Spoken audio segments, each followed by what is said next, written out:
Everybody, an important skill when it comes to trigonometry is identifying and labeling the three sides of a right triangle. So some important notes before we get started here. You will always have a given angle. Okay, it'll either be labeled with an arc, a variable, or the measure of the angle will be given. The given angle will always be one of the acute angles. It will never be a right angle. The opposite side and the adjacent side are always based on this given angle. So the opposite and the adjacent might change depending on which of the acute angles that you've been given.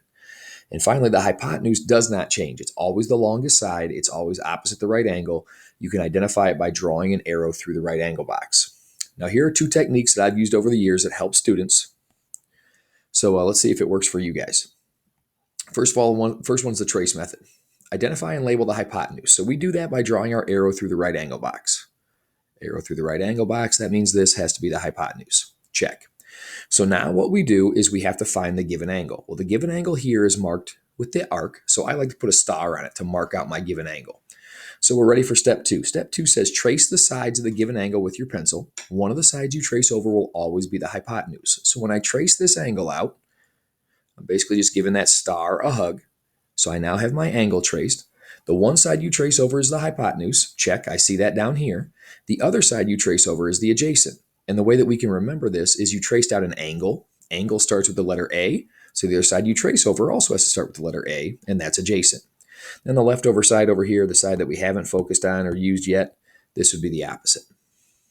So the trace method is a way that you can identify the opposite, the adjacent, and the hypotenuse. Hopefully that works for you. If you don't like that one, let me give you another one. And the other one's the Pacman method. We start this one off the exact same way. We identify and label the hypotenuse, draw my arrow through the right angle box. So this is the hypotenuse. Check.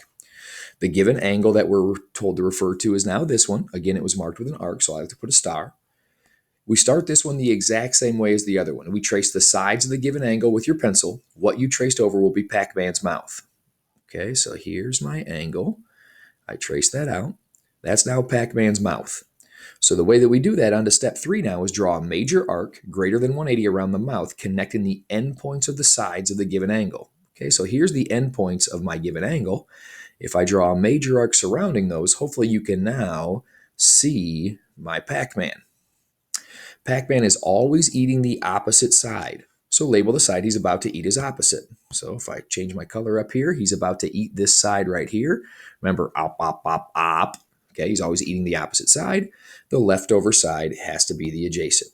So that means this side down here is the adjacent. If you like either of those two methods, feel free to use.